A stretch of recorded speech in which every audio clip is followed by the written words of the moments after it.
Senadora García. Sí, gracias, señora Presidenta. Presidenta, es para hablar sobre este proyecto que viene con media sanción y para poder y poner en valor de qué se trata este proyecto debemos hablar de qué es la identidad. Hablar de qué es la identidad es hablar de un carácter multifacético a nivel psicológico y a nivel jurídico. A nivel jurídico, la identidad es el derecho que tenemos todos de sabernos quiénes somos.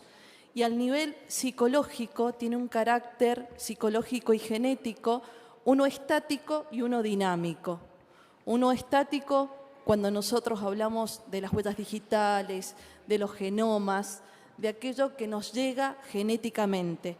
Y uno dinámico que tiene que ver con aquello que externamente nos da nuestro desarrollo psicosocial, es decir, nuestra interacción con otras personas, con la política, con la religión. Pido por favor un poquito de silencio porque es imposible así hacer alocución a un proyecto. Por favor, si pueden guardar silencio. Y a todo esto que estamos hablando de la psicología social, de nuestro patrimonio, se llama patrimonio de la personalidad cultural, que es todo lo que desarrolla una persona en su entorno. Entonces, ¿qué es el derecho a la identidad? Es poder conocer cuál es nuestro origen. Y si nosotros hablamos desde las diferentes convenciones que existen en nuestro Estado, es parte de la Convención de los Derechos de Niñas, Niños y Adolescentes. Y en su artículo 8 específicamente determina que un niño o niña que acaba de nacer tiene el derecho a ser inscripto en el registro civil, a tener un nombre, a tener una nacionalidad, pero sobre todo a conocer a sus padres, a ser cuidado por sus padres y salvo determinada excepción, en darlo en cuidado o en adopción a otras personas que no sean sus gestantes o progenitoras. Anteriormente, con el Código Procesal Civil se hablaba de secreto, del secreto de la adopción. Hoy no podemos hablar de ese secreto porque justamente con los nuevos cambios hablamos de la autonomía progresiva. Es decir, antes se hablaba de que a partir de los 18 años ese adoptado podía conseguir su identidad o tratar de conseguir cuál era su identidad. Sin embargo, con el nuevo código y con la ley de niñas, niñas y adolescentes, hablamos de la madurez de la persona para saber cuál es la identidad de origen. Pero acá estamos hablando de temas mucho más complejos. El otro día hablábamos de que muchas veces alguna persona que ha sido dada en una adopción ilegal, o sea, no es una adopción, igual se siente bien con sus progenitores, pero en realidad vive en una mentira, porque no es su realidad, no es la realidad generada por su origen, porque no la conoce. Entonces se habla de apropiación, un delito que, como ya lo conocemos, se han mantenido y hoy, digamos, aportaron su desarrollo y sus bancos, las madres, en todo lo que fue la dictadura. Este proyecto viene a subsanar las apropiaciones en época de democracia, ¿sí? Y tratar de que aquellas personas en donde se le ha sustituido su identidad o alterado puedan conocer sus datos de origen. Hoy, cuando se habla de adopción, se habla no solamente de la responsabilidad de padres y madres de básicas, como el derecho a la educación, el derecho a la salud, sino también el derecho a que respete la identidad de origen de la persona que se está adoptando. Es por eso que ampliamente se reconoce el origen y no como antes, que se reconocía solamente la identidad biológica. Por eso este programa van a ver que se llama de identidad de origen biológica y socioafectiva. Se calcula que en Argentina hay más de 3 millones de personas que han sido sustituidas su identidad, o es decir, robada su origen, o sea, robado de alguna manera su origen.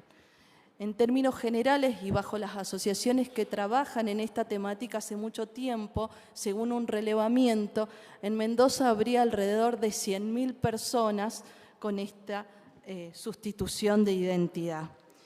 Y esta realidad conmueve a muchísimos, pero era básico venir al encuentro que hizo una asociación, que es el Colectivo por la Verdad, que fue creado en el 2015, que se hizo acá en la legislatura ambos encuentros, y esa asociación se dedica a ayudar y atender, asistir a aquellas personas que están buscando su hermano, su hija, su nieto, cualquier persona que tuviera cierta filiación y que hubiese sido o presuntamente se hubiese robado dicha identidad.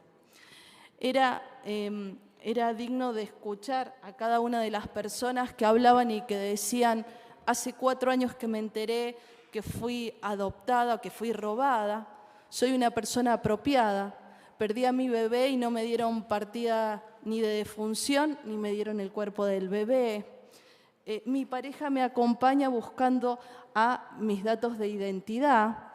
Otra persona que dijo que había ido hasta Salta a buscar su partida de nacimiento, sus datos, y resulta que su mamá estaba a la vuelta de su casa y había fallecido hacía 1 año antes que ella encontrara quién era su origen o cuáles eran sus orígenes.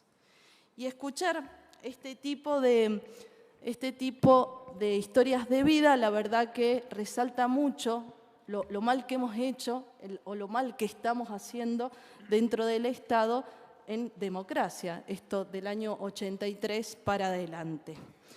Entonces esta ley y esta asociación que se dedicó a trabajar en esto y a impulsarla con la diputada San, que también está presente, el Colectivo por la Verdad, cuya presidenta es Patricia Jiménez, que hoy nos acompaña una de las asesoras, genera este proyecto que es el Programa Provincial de Búsqueda Familiar de Identidad de Origen Biológico y Socioafectivo. Es muy importante destacar que este programa se puede hacer por otra ley que hemos aprobado en la provincia, que es la 8611, que es la de datos de huella genética. Porque tuvimos una reunión con el procurador, de quien hoy depende esta red de datos, este programa de datos de huella genética, y a través de la disposición de que cualquier persona se puede ir a hacer su rastro genético, vamos a hacer que este programa actúe en coordinación y en consecuencia para generar estos vínculos de orígenes que se han perdido de tantas personas de Mendoza. Este programa también genera una base de datos única, crea un registro único de búsqueda de familiares y además genera el apoyo psicosocial, psicológico, jurídico y todo el resto que debe dar el acceso a la información por parte del Estado, como es de registro civil, de nosocomio, a utilizar aquellas historias clínicas que el nosocomio debe desechar y resguardarlas para tener mayor información por todos estos casos. Por eso, este programa, que va a ser el primero que exista en Argentina, y esto vuelvo a decir, porque parte tenemos la tecnología para hacer los datos de huella genética, va a ser, digamos, un resarcimiento a aquellas personas que puedan encontrar su origen y a aquellas personas que hoy están buscando su bebé, su hija, hijo, su mamá, su papá o aquella persona que perdieron en algún momento